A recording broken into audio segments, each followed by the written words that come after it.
Comment cette pandémie pourrait-elle affecter le marché immobilier dans la période suivant la réouverture de notre économie? Les vendeurs seront-ils moins exigeants et modifieront-ils leurs attentes en termes de prix, etc.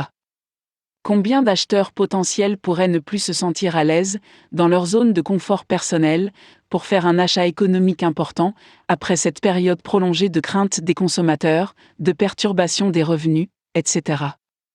Les acheteurs potentiels qualifiés se sentiront-ils à l'aise pour visiter les maisons ouvertes à court terme? Quelles autres stratégies et approches pourraient être nécessaires? Les banques, les établissements de crédit et le gouvernement fédéral vont-ils soutenir agressivement les industries immobilières? Comment les propriétés commerciales et leur désirabilité seront-elles affectées, etc.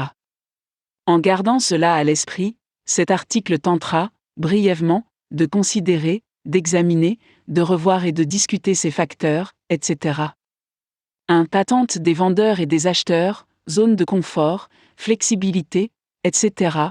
Combien de propriétaires pourraient décider de réduire la taille de leur maison afin d'avoir plus d'argent disponible pour les urgences? Leurs priorités, etc., vont-elles changer? Les acheteurs se sentiront-ils à l'aise pour prendre des engagements économiques aussi importants, après la période récente et prolongée? Combien de propriétaires pourraient ressentir le besoin de vendre en raison de l'évolution de leur situation financière?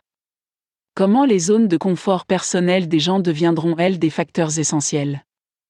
Les acheteurs abaisseront-ils leurs normes ou leurs attentes exigences et réduiront-ils leur fourchette de prix d'achat? Comment l'offre et la demande changeront-elles les choses? 2. Stratégie de marketing et de vente, les visites virtuelles deviendront-elles la norme, du moins à court terme?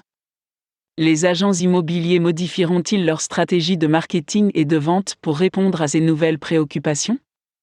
Verrons-nous moins de journées portes ouvertes, en raison des préoccupations liées au distancing social, etc.